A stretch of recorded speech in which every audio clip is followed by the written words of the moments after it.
Hey guys, what's up? It's the Culture Detective here, investigating your favorite albums, and today I'm gonna do another top 50 albums of 2017 list. The last time I did it, it was at the end of 2017, and it sucked, but now I'm gonna redo the list, so it's gonna be my final verdict. Let's go. Here are the honorable mentions. Okay, here are the honorable mentions. Oh my gosh. Mac DeMarco, This Old Dog. It's a pretty solid project. Roger Waters' Is This the Life We Really Want is also a pretty consistently solid project full of sweet ballads which sound like they're off of the wall or the final cut. We have the self-titled album Slowdive, they're back, yay. After that, 21 Savage, Offset, and Metro Boomin with Without Warning. It's a pretty solid trap rap project with a lot of bangers. The first track is awesome. After that, Björk with Utopia, which is a pretty weird, freaky Euphoria Björk album that's really weird and artsy. And after that, Vince Staples with Big Fish Theory because it has some bangers. After that, Forest Source with Compassion because the first three tracks alone are already pretty damn amazing. And also, it's a pretty well-produced and memorable and sticky electronic album. After that, speaking of electronic album, we have Sinjin Hawke with First Opus, which is even more freakier, wonkier.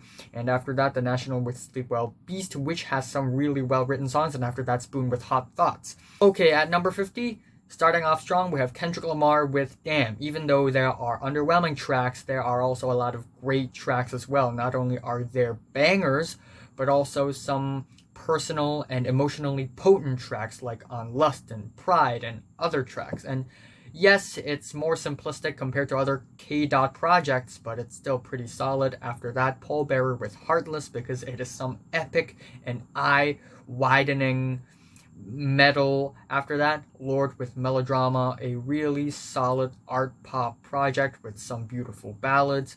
After that, Brand New with Science Fiction, which is a really solid meat and potatoes emo rock album, the final album from the band that is brand new. It is a great conclusive ending, and the album also carries a lot of emotional pain and tension and agony. After that, at 46, Ariel Pink, dedicated to Bobby Jameson. It's another solid album from Ariel Pink, and it has a lot of dreamy, sweet pop tunes that are tongue-in-cheek and very catchy.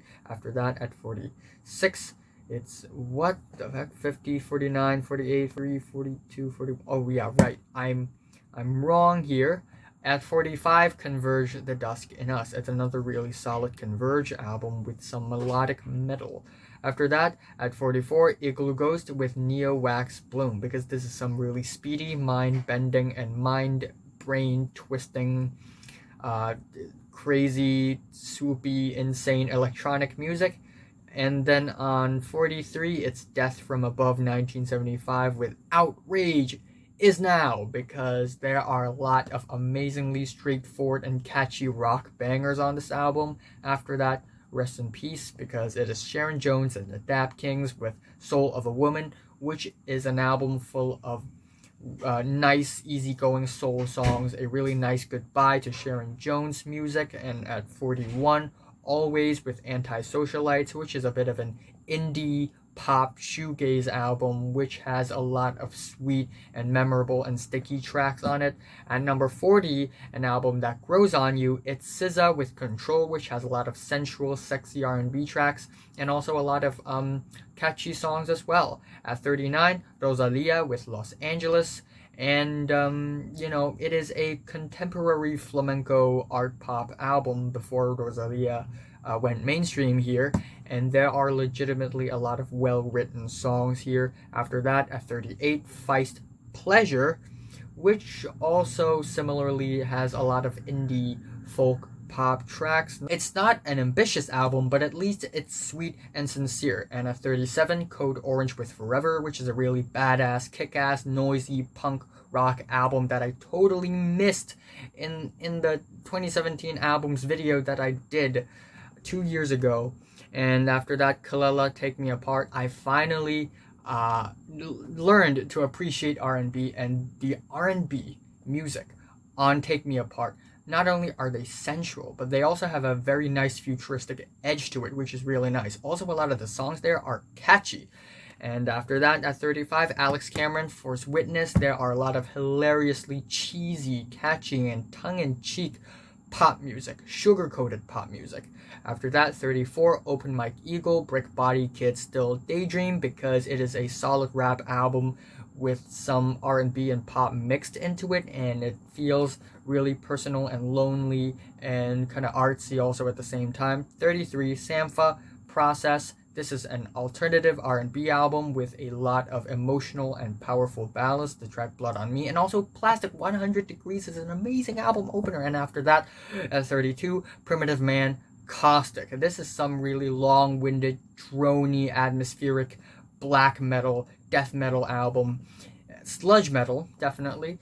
And in a way, it actually puts you in such a peculiar space and zone. And at 31, Billy Woods, Known Unknowns, which is a bit of a despondent but also brief rap album with some sort of personally disturbing lyrics. And after that, at number 30, Gorilla Toss with GT Ultra. At first, I didn't really enjoy the album because it's so sweet, it's so energetic, it's actually a little scary. But what I really love about this album is that it is a very fresh and slick blend of post-punk and synth pop.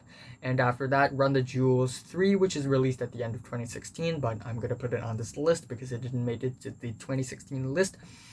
But yeah, anyway, again, really solid project, a lot of bangers. The tracks Call Tekkertron and Legend Has It and Talk to Me are amazing. LP and Killer Mike delivered strong performances. After that, at 28, Quelle Chris, Being You is great. I wish I could be you more often.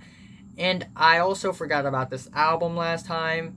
This is an abstract rap album, which is pretty artsy. But what really puts this album on this spot is its sense of humor. This album really has a sense of humor, and it doesn't really abuse it either, it just lets it sink in, and that's what I really love about this album. It's really self-aware. And after that, at 27, Kieran J. Callanan's Bravado. It is a vulgar pop album described by the man himself. It is extremely sugar-coated, it's kind of cheesy, kind of corny at a few moments, to a point where it's actually kind of hilarious. But I actually really enjoy it. The title track here, the title track here is a really warm and beautiful ending to the album. And there are also other tracks here like Big Enough and the album opener, which are all very exciting and expressive and memeable. And she's down to hang like Pablo Picasso. Anyway, 26, Ibibio Machine with Uyai, which is a Nigerian English band, and this is an Afro-punk, post-punk, synth-pop disco album with a lot of catchy, danceable tracks. The Pot Is On Fire is a highlight. After that, Wiley with Godfather, a grime rapper from UK who relies a lot on, just beats and electronic production, and it's a really solid project afterwards. Completely forget about that in the last video as well. After that, at 24, Remo Drive with Greatest Hits, which has a lot of hits. Art School, the album opener, is really catchy. You're Killing Me is really catchy as well. It is essentially an emo indie rock album with some really hilariously self-destructive and depressing lyrics. And I really love the sense of humor that the band has on the album, but also I really like, just the energy, the very youthful and lively performances, which are very passionate. And the songs are pretty catchy. After that, at number 23, it's Perfume Genius with No Shape, which is essentially a pop album with some really expressive, loud, emotional pop anthems and explosions. Ow, Scheiser. But yeah, anyway, this is a good-ass album. Listen to it. At 22, Rhapsody with Lila's Wisdom. It is a very heavily West Coast tinged rap album with a lot of playful and fun bangers and tracks. After that, Joey Badass with All American Badass. Speaking of West Coast, this album has a lot of heavy West Coast vibes to it as well. And it is conscious rap, and Joey Badass spits a lot of facts on this album. Anyway, we are at the top 20. Yay, I just sped through all of them. Anyway, at number 20, Uncommon NASA with Written at Night. This is a concept rap album that is actually extremely gloomy, dusty, and kind of dark and dystopian, and I actually appreciate it because of that. This album, the track list, if you look at the track list, it goes from, 12 at midnight to 1 a.m. to 2 a.m. to 3 a.m. to 4 a.m. And it just gets darker and darker. It digs itself into a really repetitive hole and has some unsettling lyrics, and I just really appreciate that. After that, Oxbow with Thin Black Duke at number 19. This is a chamber rock music, and by chamber, it really is chamber. It really feels laid back, relaxed, sort of a nice improv rock jam. But legitimately, there are a lot of great instrumentals with some really sound rich quality, and it sounds like the vocalist has 1,000 voices on this album. It's pretty amazing. At number 18, Jay-Z, aka Sean Carter with 444, because this is his most personal album yet. Not only are the instrumentals very soulful and brilliantly choppy, but the lyrical contents are way more personal, way more in-depth, and it's actually a great response to Beyonce's Lemonade. Anyway, at 17, it's the Mountain Goats with Goths. The last time I did the best albums video, I really didn't enjoy the album all that much because it feels kind of blunt to me. There are a lot of just soft, laid-back, cutesy, indie pop jams. However, I really appreciate it now because the songwriting quality is really on point. It is really there. There are some songs on this track that are kind of funny, but also tells a pretty interesting story at the same time, and instrumentally, it's actually really sweet and fun and catchy, even though the album opener is very much the opposite. But at the same time, it doesn't go really wild, because on this album, they do not have guitars at all, so they play kind of safe, but yet they still manage to deliver all these amazing tracks. Anyway, at 16, Idol's Brutalism.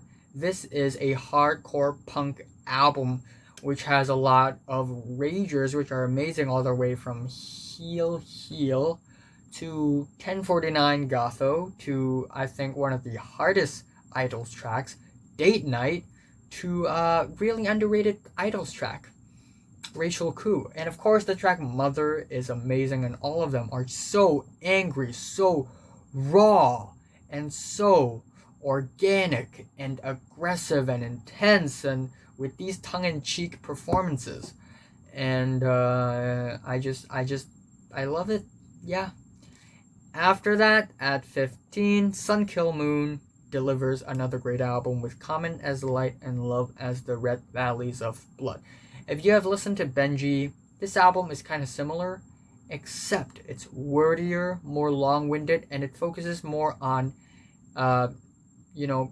narrative than musicality, because Mark Kozlek is focusing more on, telling a story or, expressing his opinions than, actually writing a legitimate song. But this album here, while the instrumentals are actually pretty amazing as well, pretty crispy, crunchy, low-key, but with the, wordy rants and all, it's actually a pretty enjoyable album. We really get into the perspective of Mark on this album. Anyway, at 14, OC's Orc.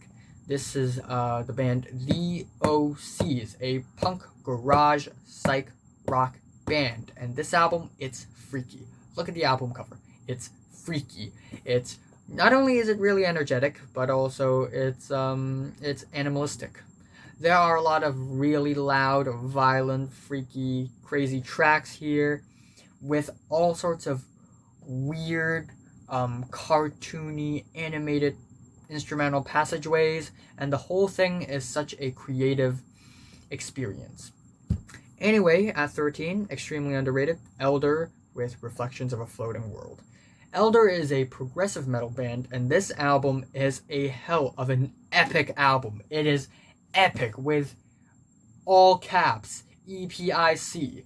You know, listening to this album is like being sent to the edge of the world on top of the tallest mountain ever and looking at the entire world at such a large scale and then realizing that yourself is so small in comparison. This is what this album sounds like. It's just unapologetically and loudly epic, and it's just really powerful. 12, Shoo Shoo Forget. This is one of the freakier and more polarizing albums of 2017, but it is also probably the poppiest album of Shoo Shoo in a long time, at least. And this is freaky, man. This is weird. This is a nightmarish album. The concept of this album is underage prostitution.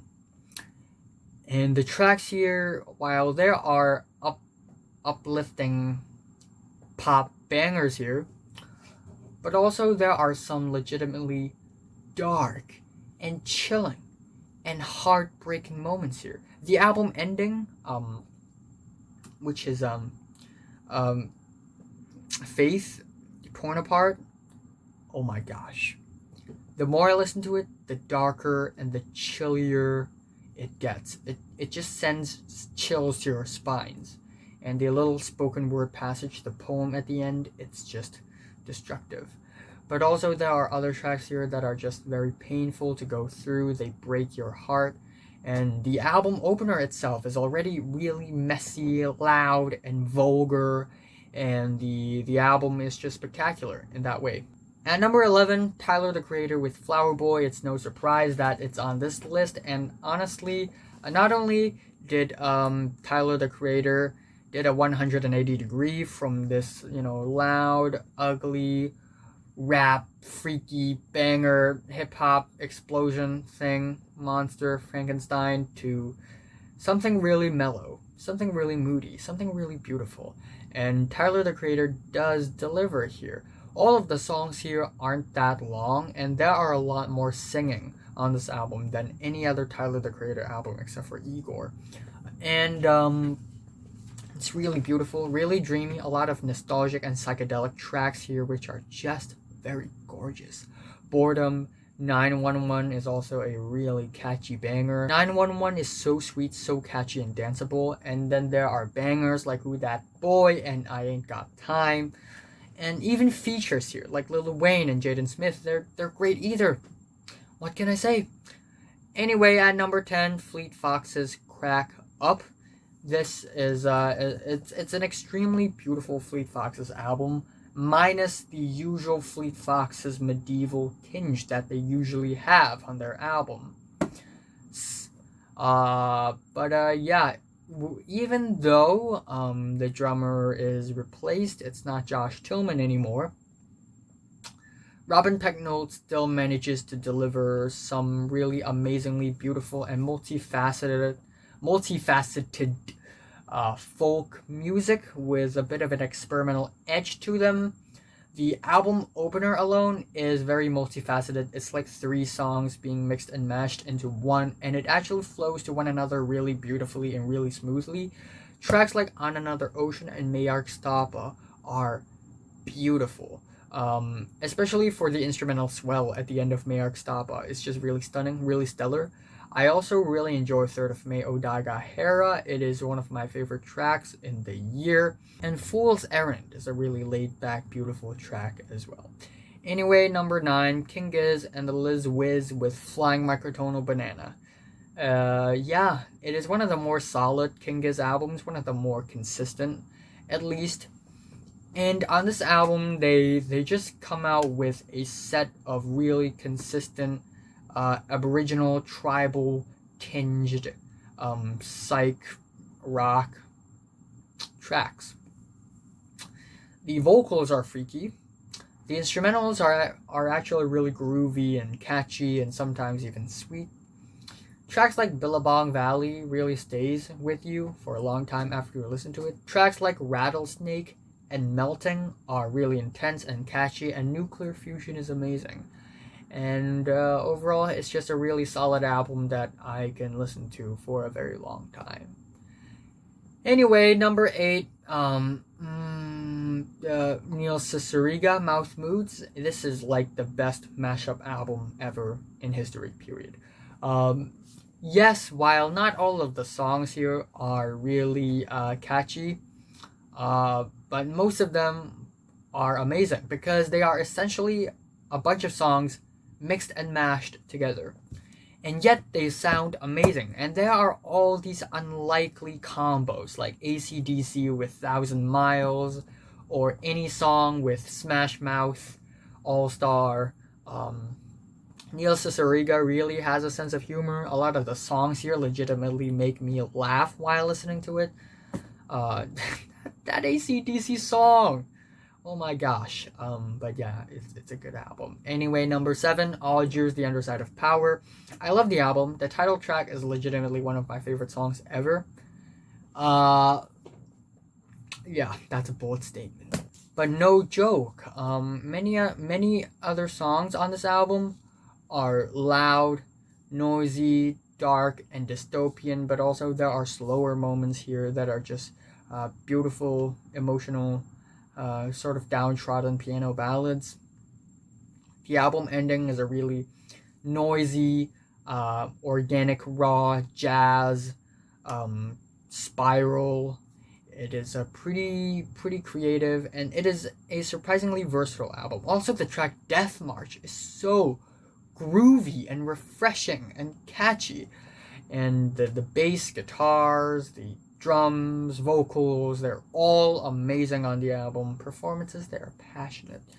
Anyway, number 6, Big Crit, Forever is a Mighty Long Time. This is the best Big Crit album, period. It is a double album, and it has a lot of really soulful and beautiful and emotional southern rap tracks, but also some catchy, grimy bangers here and there as well. And Big Crit, he seems like a really nice man. Like, after listening to the album, you can really tell that he's a nice guy. Anyway, number 5, it's Brockhampton with Saturation Trilogy, including Saturations 1, 2, and 3, all of them together. Basically all bangers. Yay! But also there are some legitimately sweet and emotional tracks because they are a group and they have a lot of emotions growing up. What you can really tell from these albums is that they have teamwork. They have cooperation. They got each other's backs. And the performances here, they're energetic, they're youthful, they're lively, and the instrumentals here, they're actually really well produced. The beats are also really well produced, and they're really entertaining overall. Anyway, number 4, criminally underrated, Richard Dawson, Peasant. This is a folk album from UK singer Richard Dawson, and it is a medieval folk album. And not even like late medieval times, more like early medieval times, in the kingdom of Brynwick in old England. Yes, this album. Yes, this. The way Richard Dawson converted the medieval times into musical format on this album is already genius enough. But the songs here, sometimes there are slower moments which are actually really beautiful and nice. But also there are louder moments here which are urgent, intense, and rapid. But they're not in a modern sense at all. They're in a medieval sense. You listen to the album and you can imagine a group of Englishmen with long beards and leather armor and chain armor sitting around a fire holding a piece of freshly baked bread and a potato and singing these folk tunes. Ogre, shapeshifter, weaver, scientist, soldier, prostitute. All of them are great. Up next, number 3, Damn. One of my favorite albums of the year. And one of my personally favorite post-punk albums of the decade. criminally underrated. Basically, I like every track here. It's proto-martyr with relatives in descent. While, yes, every single track does feel very muddy and very moody and sort of dystopian and dark, I actually really, really love all of the tracks on the album. Not only are a lot of the tracks straight up depressing, a lot of the tracks here are violently dark. And I don't use the word dark that often. When I use it, I mean it. The track Half Sister is a destructively dark ending to the album. And we also have Windsor Hum, which is just groovy and also very moody and sort of dystopian.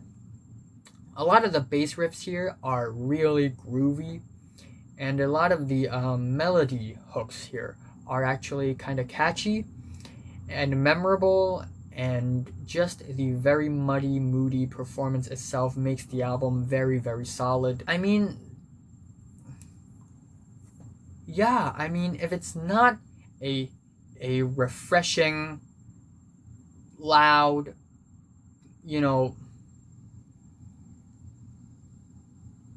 color, sound rich,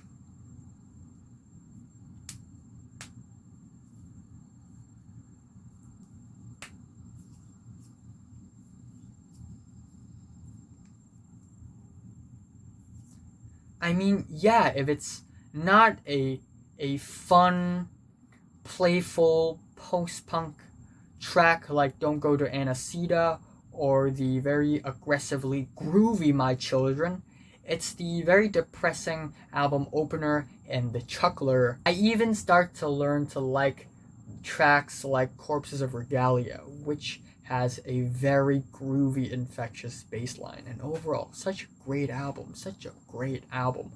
But yeah, anyway, at number 2, 3 and 2 is almost a tie, but anyway, number 2, Father John Misty, Pure Comedy.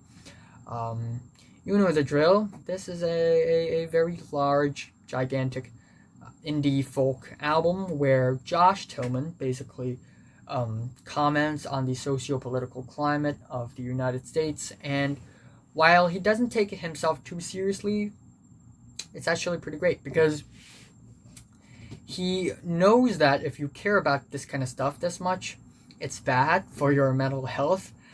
So he also doesn't take it too seriously, and I kind of enjoy that. But also when he goes deep, he goes deep. He actually says some pretty profound stuffs. And even though there are boring, long-winded moments here and there, I think overall it's a really gorgeous album with some really beautiful instrumentations. But of course, the number 1 album, it's sadly Mount Eerie, A Crow Looked at Me. The exact same album that I put at the number 1 spot in the 2017 Best Albums video I made at the end of 2017. Mount Eerie, aka Phil Elverum, made this album because his ex-wife passed away due to cancer. And so he made an entire low-key folk album about death. And listening to the album, it's not easy. Not only is the album very depressing and heartbreaking, but also it really gives you an extremely realistic and straightforward perspective of what death is. And it's just real. It's not gimmicky, it's not artsy, it's not destructive, horrifying death. It's just death. It's the last part of your life. You die. And that's it. And the people around you, they just have to move on. And this is what this album is ultimately about. And it's really humane and personal. And yeah. Anyway, I'm going to leave it at that. What are your favorite albums of 2017? Like if you like them. Subscribe if you want more. And thanks for watching. And I have to leave. Goodbye.